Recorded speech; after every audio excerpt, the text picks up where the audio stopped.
ओम नमः शिवाय। दोस्तों आपका हमारे चैनल पर स्वागत है। और इस वीडियो में हम आपको जानकारी देने वाले हैं ग्रहों के राजा सूर्यदेव 14 जनवरी 2022 को अपना राशि परिवर्तन करने जा रहे हैं। तो सूर्य के इस राशि परिवर्तन का तुला राशि के जातकों के जीवन पर क्या प्रभाव पड़ने वाला है।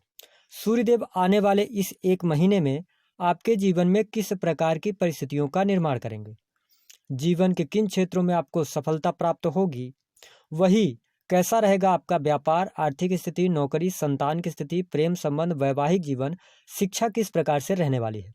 संपूर्ण विषय की जानकारी इस वीडियो में हम आपके साथ साझा करने वाले हैं। साथ ही बताएंगे कि किन 4 भावों में बैठा सूर्य भयंकर परिणाम देता है, यानी कि बिल्कुल भी अच्छा नहीं होता है। और सूर्य और शनि के एक साथ आने की वजह से कौन सी घटनाएं आपके जीवन में घटित हो सकती हैं। तो आइए देर न करते हुए इसके बारे में बात करते हैं। उससे पहले यदि आप चैनल पर पहली बार आए हैं तो चैनल को सब्सक्राइब कीजिएगा, नोटिफिकेशन बेल को ऑन कीजिएगा और वीडियो पसंद आती है तो लाइक और शेयर जरूर कीजिएगा। आइए सबसे पहले ये जान लेते हैं कि सूर्य देव का यह गोचर कब से लेकर कब तक रहेगा। तो दोस्तों सूर्य देव 14 जनवरी 2022 को मकर राशि में प्रवेश करेंगे और इसी दिन हम सभी मिलकर मकर संक्रांति भी मनाएंगे और यहाँ पर यह 15 फरवरी 2022 तक रहेंगे।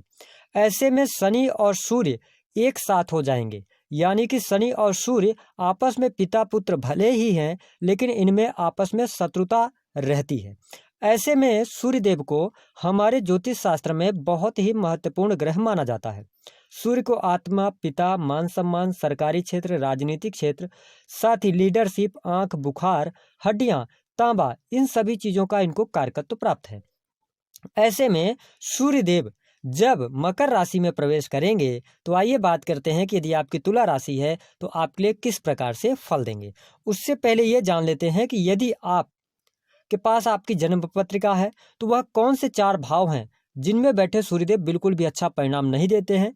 चाहे जिस भी ग्रह के साथ बैठे हों वो बात अलग है, लेकिन इन भावों में अगर ये बैठे होंगे तो ये आपके लिए कौन कौन से परिणाम देंगे। सबसे पहला जो भाव जिसमें सूर्य का गोचर या सूर्य की स्थिति अच्छी नहीं होती वह होता है छठा भाव। जी हाँ दोस्तों, इस भाव में यदि सूर्य रहता है आपके जन्म पत्रिका में तो आपको स्वास्थ्य संबंधी परेशानियां देता है।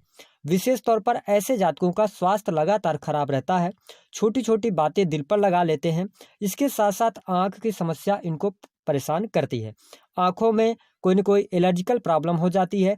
टेंशन ऐसे जातकों को लगातार बनी रहती है और ऐसे जातकों को पिता का सुख नहीं मिल पाता है। हमने अपने अनुभव में पाया है कि यदि राहु के साथ में सूर्य हो जाए या केतु के साथ में सूर्य हो जाए तो ऐसे में पिता की का बिल्कुल भी सुख ऐसे जातकों को नहीं मिल पाता है। साथ ही शत्रु उनको बहुत ज़्यादा परेशान करने वाले होते हैं। ऐसे जातक जिनका छठे भाव में सूर्य होता है कहीं न कहीं से कोर्ट केस के तक भी पहुंच जाते हैं, ऐसी स्थितियां बनती हैं। दूसरा जो सूर्य है वह है सप्तम भाव का सूर्य। जी हाँ दोस्तों, इस भाव में बैठा सूर्य करियर के मामले में तो बहुत अच्छा है, बहुत ऊंचाइयां देता है, लेकिन इस भाव में बैठे सूर्य को भी हम बिल्कुल भी अच्छा नहीं मानते क्योंकि यह सुख समृद्धि सारी चीजें देता है। लेकिन ऐसे जातक जिनका सूर्य सप्तम भाव में होता है वह उनके वैवाहिक जीवन को प्रभावित करता है। कई बार वैवाहिक जीवन की स्थितियों को बहुत ज़्यादा वाद विवाद की स्थितियों को बढ़ा देता है। साथ ही ऐसे जातकों का वैवाहिक जीवन बिल्कुल भी अच्छा नहीं होता, तलाक हो जाता है या शादी टूट जाती है। ऐसी स्थितियां सप्तम भाव के सूर्य को में देखने को मिलती हैं। लेकिन इसके अलावा करियर के मामले में ऐसे जातकों को बहुत ऊंचाइयां मिलती हैं, सुख समृद्धि भी बहुत ज़्यादा प्राप्त करता है ऐसा जातक। अब बात करते हैं जो अगला सूर्य वह किस भाव का सूर्य है। तो देखिए सूर्य यदि अष्टम भाव में हो तो यह भी बिल्कुल भी अच्छा नहीं होता है, जो मर्जी जिस ग्रह के साथ में हो, लेकिन यदि सूर्य अष्टम भाव में होता है ऐसे में जातक का स्वास्थ्य बहुत ज़्यादा प्रभावित रहता है क्योंकि अष्टम भाव जो होता है वह मारक भाव होता है। और यहाँ पर ऐसे में सूर्य होने पर जातक को ब्लड प्रेशर की समस्या, आंखों की समस्या, इसके साथ साथ हृदय रोग, माता पिता का सुख न मिलना और साथ ही पैतृक संपत्ति में वाद विवाद हो जाना, पैतृक संपत्ति से वंचित रह जाना, ऐसी स्थितियां भी अष्टम भाव के सूर्य से देखने को मिलती हैं। जातक के हड्डियों में फ्रैक्चर हो जाता है, साथ ही चोट चपेट दुर्घटना होती रहती है। यदि सूर्य की अगली स्थिति की बात करें तो वह होता है 12th हाउस का सूर्य, यानी 12वें भाव में बैठा सूर्य। देखिए 12वें भाव का जो सूर्य होता है वह विदेश के लिए तो अच्छा होता है, विदेश में व्यक्ति कई बार यात्राएं करता है, लेकिन विदेश में वह सेटल नहीं हो पाता है। साथ ही ऐसे जातकों को आंखों की समस्या, जल्दी जल्दी इनको इन्फेक्शन हो जाना, नेत्र की समस्या देता है, और ऐसे में जातकों का बाल बहुत जल्दी झड़ने लगता है। इसके साथ साथ पिता के साथ अनबन रहती है, या पिता का पर्याप्त सुख नहीं मिल पाता है, कोर्ट कचहरी के मामलों में ऐसा जातक उलझ जाता है। तो इन 4 भावों में बैठे सूर्य का परिणाम बिल्कुल भी अच्छा नहीं होता है। आइए अब बात करते हैं कि यदि आपकी तुला राशि है तो आपके लिए किस प्रकार की परिस्थितियां सूर्यदेव 14 जनवरी 2022 से लेकर 15 फरवरी 2022 तक बनाने वाले हैं। देखिए, अब अगर देखा जाए तो सूर्य की जो स्थिति है वह शनि के साथ हो जाएगी, और सूर्य आपके आय भाव के स्वामी हैं, यानी 11वें भाव के। 11वां भाव जो होता है वह आपकी महत्वाकांक्षाओं का, आय का, और जो आप कार्य कर रहे हैं उन कार्यों से कितना लाभ आप प्राप्त करेंगे, 11वें भाव से देखा जाता है। ऐसे में यहाँ पर जब सूर्य की स्थिति आपकी राशि से चौथे भाव में होगी तो आपको किस प्रकार से फल देंगे। देखिए, जो चौथा भाव होता है वह होता है जनता का भाव, साथ ही माता का भाव, माता के सुखों का, परिवार का भाव भी इसे हम मानते हैं। हालांकि द्वितीय भाव को भी हम कुटुंबी जनों के साथ में जोड़कर देखते हैं। इसके साथ साथ ये जो होता है वह सुख सुविधाओं का, अपनी प्रॉपर्टी, वाहन का होता है। अब जब चौथे भाव में शनि और सूर्य की युति आपके लिए बन जाएगी तो यहाँ पर आपको मिश्रित परिणाम देने वाली होगी।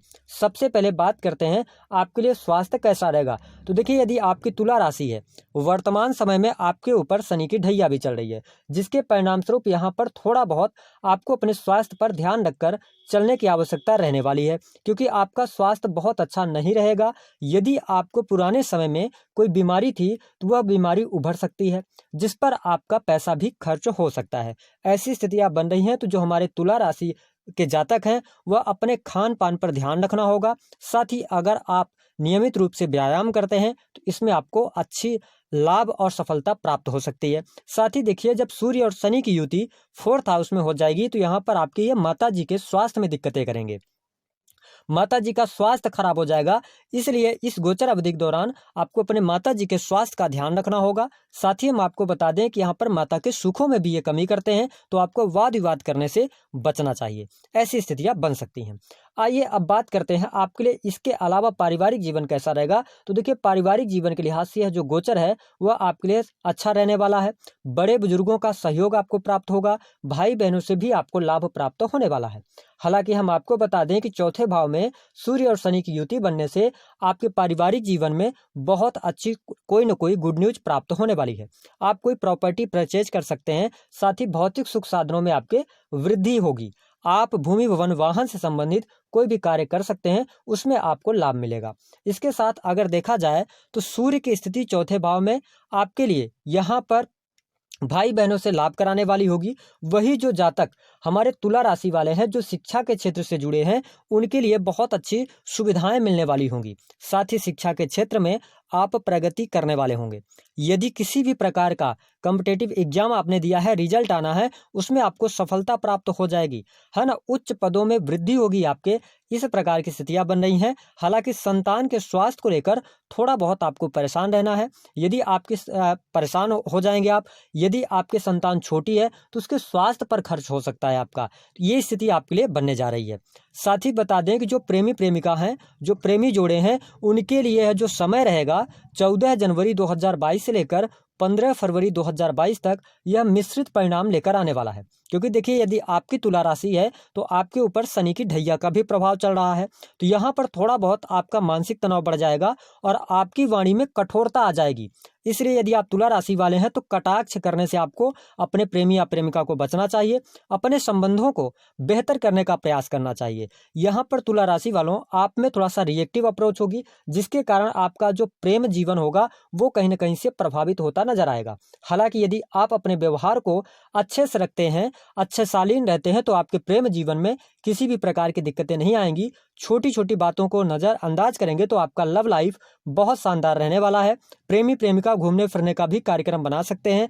आप किसी धार्मिक आयोजन में सम्मिलित हो सकते हैं, आप धार्मिक क्रियाकलापों से जुड़ेंगे और कोई धार्मिक स्थानों की यात्रा भी कर सकते हैं अपनी प्रेमी या प्रेमिका के साथ में। तो ये स्थिति आपके लिए काफ़ी अच्छी है। साथ ही यदि आप अपना प्रेम प्रपोजल्स रखना चाहते हैं तो आप बिल्कुल रखें, लेकिन आपको 25 जनवरी के बाद प्रयास करना चाहिए, उसमें आपको सफलता प्राप्त हो जाएगी। इसके साथ यदि हम बात कर लें आपके लिए काम कारोबार कैसा रहेगा, तो देखिए नौकरी में है, यदि आप सरकारी क्षेत्र में हैं तो आपके लिए बहुत अच्छा लाभ प्राप्त होगा। जो अभी तक परेशानियां चली आ रही थी वह परेशानियां दूर हो जाएंगी। प्रमोशन वगैरह अगर अटकी हुई थी तो यहाँ पर प्रमोशन मिलने के भी चांसेस बन रहे हैं। जो जातक नई नौकरी की तलाश कर रहे हैं उनके लिए भी नई संभावनाएं यहाँ पर देखी जा सकती हैं। हालांकि हम आपको बता दें कि इस समय अवधि के दौरान जो हमारे तुला राशि वाले जातक हैं उनको थोड़ा सा कार्यस्थल पर अपने वाणी पर नियंत्रण रखकर चलने की आवश्यकता रहने वाली है। हो सकता है कि आप बहुत जल्दी किसी बात को लेकर रिएक्ट कर जाएं, जो कि आपको नुकसान दे सकता है। इसके साथ अगर हम देखें तो यहाँ पर थोड़ा बहुत आपको मानसिक तनाव बढ़ा रहेगा, आपका मन थोड़ा सा व्यथित रह सकता है, ऐसी स्थितियां बनेगी। हालांकि आपको बता दें कि यहाँ पर आपके लिए सरकारी क्षेत्र से लाभ प्राप्त होगा। यदि आप राजनीतिक क्षेत्र से जुड़ाव रखते हैं और सूर्य की स्थिति और शनि की स्थिति अच्छी होगी तो आपको उच्च पद प्राप्त हो सकता है, जनता का सहयोग भी आपको प्राप्त हो सकता है। ऐसी स्थितियां तुला राशि वालों को देखने को मिलने वाली हैं। नौकरी में वृद्धि होगी। प्राइवेट सेक्टर में बॉस के साथ संबंधों को बेहतर करने का प्रयास करें। हालांकि प्राइवेट सेक्टर में भी आपको अच्छा खासा लाभ प्राप्त होगा। यदि हम बात करें आपके व्यवसायिक जीवन की तो व्यवसायिक जीवन को लेकर भी आपको सफलता प्राप्त होगी। काम कारोबार में आपकी वृद्धि होगी। यदि आपका कोई काम यात्राओं से संबंधित है उसमें आपको लाभ मिलेगा।